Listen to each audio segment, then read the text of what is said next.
Welcome to the Verts Podcast. I'm your host, Sonny Weaver. As always, today we got a special guest host with us today. He's the owner and GM of the New Orleans Saints, as well as the writer for Inside NBL. DK Kellum, how you doing today? I'm doing wonderful, Sonny. How are you doing? I'm doing good. I'm glad to be back. We took a little break here on the Verts Podcast for a couple weeks, a little hiatus here in the summer, but we're ready to get back to it. First up on our schedule today, we got a little bit of league news that I think is big going forward. It's just been announced for next season that Grid has come back. We've assimilated Grid to be the minor league for NBL, which means we'll train new ownership down there, give them a chance to get acclimated, and that will lead into a possible future as an ownership in NBL if something comes to open. Yeah, with Grid being, with the MLB being, so big now and getting so much notoriety, bringing back Grid was just, as our minor league, was just a necessary need. The MLB is just so strong for over a month without anybody quitting or being booted or anything. And with apps piling up, Grid was a perfect idea. And now that we have several owners from NBL going to Grid to kind of mentor and, put the new members down the right path, you can never go wrong with anything being related to NBL or Madden U. Yeah, I think it's going to help with the expansion of the league. Anytime you have a way to vet owners a little bit before they come in, I know we had the curse of Seattle there for a while, where ownership was turning over in Seattle. I think the fan base out there was getting a little upset. We can better vet ownership, better understand what we're bringing into the new league. So that's an exciting turn of events that I think is really going to pick up and improve the league going forward. So we're excited about that around here. Yeah, I agree with the same thing. I think we had a turning of the tables in New England also, and we finally got that straightened out with our new owner. So hopefully we can stay up to par and keep it going. Yep. So we're going to jump right into around the league, and we got some stuff to talk about today. The first thing up is there's been a little bit of some foul play, I should say, among ownership recently. There's been a rash of owner suspensions that I think we had done well there for a while, but it's getting rough once again. The Jags and the Patriots were both suspended for conduct detrimental to the league. Both cases were a little bit different. We don't have to get into details here. Both ended up being a one-game suspension. But this comes back to the league's new policy of zero tolerance. I know they're cracking down on things that could be detrimental to the league. So knowing this, what do you think the league's mindset is right now as we're getting ready to roll over into a new season? First of all, we all know there's zero tolerance when it comes to the NBL rules. The rules we have are to keep the sim structure and promote the rules that we play by. And the thing I love about NBL so much is that they play no favoritism. If the rules are broken, the punishment that will be coming is inevitable. Yeah, that's part of keeping things together and good structure, and so the administration does a good job with this, and our very own Tout was one of the offenders, and Tout took his 1 week suspension, and he's back and getting things done. So hopefully they live, they learn, and we move on. All right, so going on out in the AFC West, we like to look at how the AFC is going to be won out there. It's a really interesting battle. You got four teams that are all within a game of each other. You got San Diego at 6-1, Denver at 5-1, Kansas City at 5-1, and Oakland sitting at 5-2. Those records right now would basically put them at the top of every other division within one game of the leader. So you got four really good teams. Both wild cards are probably coming out of the AFC West, but the reality is no one's going to know who wins that division until down to the last couple weeks. Could this be the toughest division race in NBL history? I think it is. From top to bottom, the league is stacked. For me, I have my order of how I think the West is going to be won. And I'm going with the Broncos, number one, the defending Super Bowl champions. They went to the Super Bowl 2 times in a row, and I believe they're the favorite. They've already beat the Raiders and the Chargers, and they have a big game this week versus the Jets, who are undefeated. So we'll see what both teams are made of. Next, I'm going with the Chiefs. They've always been the top team in the West. They've won back-to-back Super Bowls in the past, and I consider the Chiefs a 1A and the Chargers a 1B, and they both have a big game against each other this week. third, I have the Chargers, who's always in the hunt. They won a division last season, so I see them playing a big role in it, and I'm sure that those three teams will one win the division, the other two will get the wild card. And with the Raiders, I feel like they made big moves in the offseason and got a lot of good key acquisitions and role players, and they're playing well. But I don't think they're ready to make that big jump to be a top dog in the division, even though they beat the Chiefs. I remember pointing out a couple weeks ago back on the podcast, I believe it was episode 9, and towards the end we were talking about winners and losers in the off season. And I did point to the Raiders as somebody that possibly could go worst to first. And they're there. We'll see. I think they've got a pretty tough schedule down the backstretch. So we'll see if he can hold up. Like you said, the Broncos, the Chargers, the Chiefs, they've all been there. They've all done that. The Raiders is kind of in uncharted territory right now. So we'll see how that ends up. But definitely going to be an exciting race down to the finish. Yeah, for me, just interesting facts. It's just like the last three of the four Super Bowls have been won in the AFC West. So I mean, they're a dominant league, and they're looking to continue to make noise. So I think the AFC West has actually repped the Super Bowl for the last 4 or 5 years, in fact. So there's no denying the AFC West is the dominant division out here in the AFC, but hopefully somebody can unseat them this year. Definitely not going to be me, but never know who it could be. So Never know. That's why we play the game. all right. So the next thing we're looking at here, every year, ownerships around the league get caught up in the offseason, especially in the free agency rush. We talked about pretenders, contenders, winners and losers in free agencies. And two of the ones we pointed out a couple weeks back were the Bills and the Cowboys. But as everyone knows, free agency contenders don't necessarily equate to regular season contenders. And the Bills and the Cowboys are definitely an example of that. You've got two teams with a combined 0-12 record. We thought the personnel additions were really going to help them out, but it looks like they're just not melding together at this point. So, 0-12, what's going on in those two cities? Well, for me, I mean, they both continue their losing ways. I mean, this proves that, just because you win in the offseason doesn't mean you're going to win in the season. It's more than players. I mean, coaches and ownership also play a huge role into winning games. They're both last in NBL in offense, and the Cowboys have had a hell of a schedule with only playing teams with no more than 2 losses.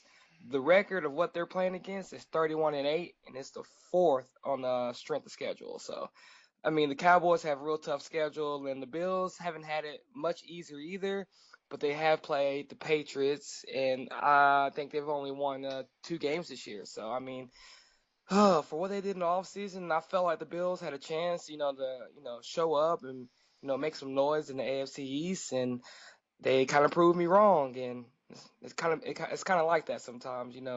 Some teams that just lose on a consistent basis is kind of what they're used to. It seems like. Yeah, the Bills is kind of a shocker to me. The Cowboys coming into this season, I had originally predicted them at 4-12 until they proclaimed quarterback Cam Newton as the day one starter before he'd ever taken a snap in practice. I think that has issues with continuity between his teammates and can cause some issues in the locker room. I know they've switched in Russell Wilson and Newton back and forth, so trying to find and get settled on one quarterback's always an issue. So hopefully they figure out, make me right, 4-12. That sounds like a good deal for them. We'll see if they can get there. The next one we'll talk about real quick. It's a little personal to me. And without Tal being here, it always takes one of us to talk about our teams for a second. So we'll go ahead and jump in here. And that's about the field goal fiasco. And so what happened in a game that was 13-15, roughly about 30 seconds on the clock, the Bengals made a completion downfield. As they were moving upfield to get ready to set up to kick their field goal, the refs couldn't get the ball spotted. The clock kept running. They were trying to get the ref's attention to call timeout. The refs didn't notice it. Clock ends up winding down. The Bengals never get a chance to kick the winning field goal. All indications from the league is they were not willing to review it as the teams left the field. So Bengals stuck with that loss.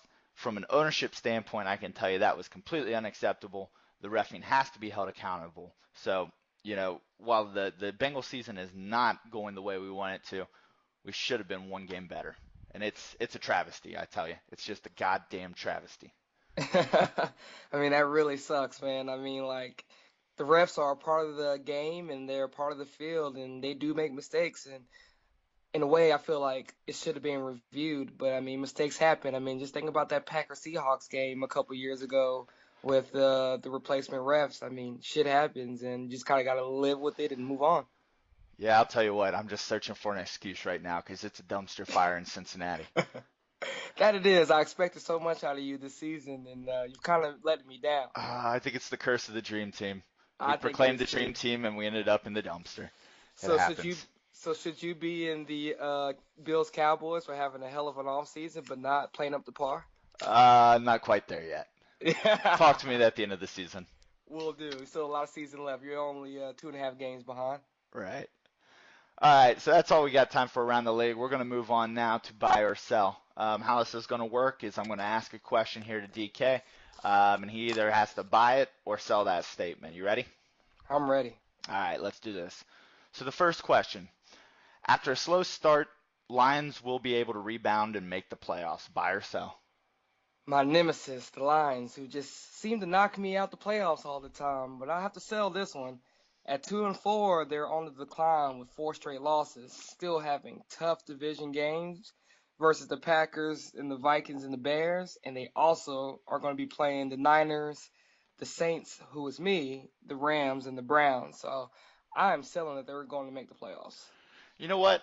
I did this last year. I'm going to go ahead and do it again. I'm going to go ahead and buy this. I think the Lions are going to figure it out. He does still have some games he can get back in this. I think you may find that the wild card, that last wild card spot over there, ends up somewhere down around 9-7. I know he's basically going to have to win out. I've seen him go on those winning runs before, so I'm going to go ahead and I'm going to buy that statement. The next question: the Falcons will unseat you, the New Orleans Saints, in the NFC South as champ. I'm definitely selling that. There's no way that the Saints are going to be unseated in the NFC South. I mean, we're on the roll. We're feeling good. I mean, we've knocked off 6 straight wins, even though neither one of us have beaten a team with more than 2 wins. Particularly me. I mean, all the teams he's beaten has 1 win. Our schedules are pretty simple, but I mean, we can only play who's on our schedule. But I'm on a roll this year. I'm feeling really good about my team. I'm feeling really good about my coaching and my play. And I play the Falcons back to back with the bye week in between. So he's going to be able to prove to me if he can knock us off or not. Yeah, I'm going to go ahead and I'm going to sell that as well. I think the Falcons got a shot to make the wild card, but I think they are going to collapse a little bit down the stretch when they get better competition as well. Will all the undefeated teams win their division? I'm going to sell that also. I have the Jets and Texans winning their division because of the gap. I feel the Bears will find the way, even though he seems to not play so well against me in the playoffs. I have his number, but Bomber and the Lions have my number. But the Rams won't make the playoffs. I feel the Niners are going to find a way to come back and win that division. But look out for Mac. I feel he is sneaking up and no one's really looking out for him. And as of right now, he's the number 6 seed in the playoffs. So I feel like we all need to watch out for Mac. He's going to make some noise in that division. I'm going to go ahead and I'm going to buy that. I think the Rams have kind of been sneaking around in the back for a while. No one's really paid much attention to him. They've had a couple good seasons that no one really acknowledged there. He fell off a little bit either last year or 2 years ago where he had a shot at the playoffs when it came down to the end of the year and just the way the seeding worked out, he didn't get it. But I'm going to go ahead and say all the teams right now, they're currently undefeated, will go on to win the divisions. Um, that's one of those things where, like you said, the AFC side is just so far away, and their win-loss spreads. But that NFC side, yeah, there's some tight races, but I think those guys pull it out. The next question here. Um, the AFC Super Bowl bid will be from outside the AFC West. Gonna sell that too. I mean, I feel like the AFC West is, the division of that conference. I mean, as I said before, they've won three of the last four Super Bowls. They've been in the last four Super Bowls, and the AFC West is loaded with extreme talent and with extreme coaching and management. I mean, what can you say about negative about the AFC West other than you being in the AFC North and they're all against you? But I mean, for me, looking on the outside looking in, I feel like the AFC West is the way to go. Yeah, I'm gonna go ahead and I'm gonna let's see, AFC. Yep, that's gonna be a sell. I'm looking at who's gonna win the other divisions. I know APV and the New York Jets have a history of upsetting the Broncos. So I could see that, but I don't think he's going to take out the Chargers or the Chiefs. The Texans are a good team. I don't think they're going to be able to top one of those teams. And then the Browns right now currently sitting there as the other division winner. Once again, he on a good day could probably take out one, but the run he's going to have to go through to get to the Super Bowl is probably going to be too tough in the end. So that AFC West is going to get their Super Bowl bid once again this year. Last one I'm going to throw in here just because we got to keep Tout on our minds even when he's not here. The Jacksonville Jaguars will finish with a better record than the Tennessee Titans. Finally, I get to buy something. I'm buying Tout winning more games than the Titans. Tout has been, has a one-game lead on the Titans, and he's been on hush mode lately, which kind of scares me because Tout not talking means he has something brewing in the laboratory. I'm thinking he's going to go streaking and rip off several wins. Since I've been in MLB, I've never heard him be so not talkative. So it's either scaring me, bothering me, or it's lovely. I just can't figure out what I want to say about Tout. He beat the Titans last week, and I think Titans have a tougher schedule than Tout. So Week 17 might determine who's going to have the most wins whenever they face off against each other. Yeah, I'm going to go ahead and buy that too, only because Tout's already got one win on him. I really don't know if either of them will win another game. There's a couple on Tout's schedule. I think he may be able to win. Ballers is the same way, but they'll come down to that last Week 17 matchup, Titans-Jaguars for the Suck Bowl. See who wins that and see who gets bragging rights for the season. So, not that it matters or anything, but I also will say that Tout ends up with a better record. All right. So what we're going to do now is we're going to roll into our top 10 plays of the last 2 weeks. Number 10, we've got Week 4, Lions at Chicago. Quarterback Trent Redmond drops back, finds Alshon Jeffrey between three Lions defenders. Bears go on to win 21-17. Number 9, Week 3, running back Corey Ponder takes a handoff, cuts back against the grain 17 yards, takes it in for the touchdown. Denver goes on to win. Number 8, Week 8, Raiders at Bengals. Raiders quarterback Allen Chapman gets to the line, doesn't like what he sees, decides to audible to a screen pass. Bengals defensive tackle Linval Joseph notices the screen pass, sniffs it out, catches the ball, and look at that big man run. He goes 15 yards into the end zone for a pick six. Bengals go on to win. Number 7, Week 5, Vikings at Bears. Running back Markel Ryan takes a handoff to the left, gets outside, tries to put on a nifty move with the juke. Hit stick, boom! Ryan goes down. Vikings go on to recover, but they come up just short, losing 20-24. Number 6, Week 8, once again, Bengals Raiders at Cincinnati. Halfback Giovanni Bernard takes a handoff to the outside, bounces off his own guy, takes the ball 75 yards. No one's going to find Bernard. Bengals pull away in this one in 45-20. Number 5, Week 7, Miami at Houston. Quarterback Colin Kaepernick drops back, looks down the seam, finds wide receiver Nixon open. He catches it, won't be denied, powers it in. Houston goes on to win. Number 4, Week 7, Denver at Dallas. Quarterback Cam Newton drops back as he looks downfield. Doesn't see the blindside pressure, takes a big hit. defensive tackle Stump with the interception. Denver goes on to win. Number 3, Week 7, Minnesota at Detroit. Running back Etnia Santi takes a handoff to the right, hits a legit spin move there, takes it 61 yards up the field for the touchdown. Detroit falls to Minnesota down 19-13. Number 2, Week 1, Jets at Saints. Quarterback Campbell drops back, looks to Hale in the end zone. Hale goes up, finds it in the corner. Jets go on to win. And the number 1 play, Week 5, Saints at Buccaneers. Quarterback Derek Reyna drops back, looking downfield. Cornerback Stewart picks it off, except nobody touches him while he's down on the field. He reverses field, finds an opening down the sideline. He's going to put a move here on. He eventually gets brought down, but that one's going to leave nightmares in Reyna's mind for a while. All right, and those are our top 10 plays for the last couple weeks here. That's all the time we have left today for the Verts podcast. I'd like to thank the co-host today, DK Kellum, for coming on and helping us out. Man, no problem, man. It was a pleasure. I hope I get to come back on again. And as always, Team T-Rex. Oh, God. So thanks for coming on. You did a great job today. I'm sure all of our listeners were excited to have you here. Make sure you guys tune in next week. We'll be a little deeper into the season. We'll start looking at our playoff predictors. We'll also talk about recent happenings from around the league. As always, this is your host, Sonny Weaver, signing off.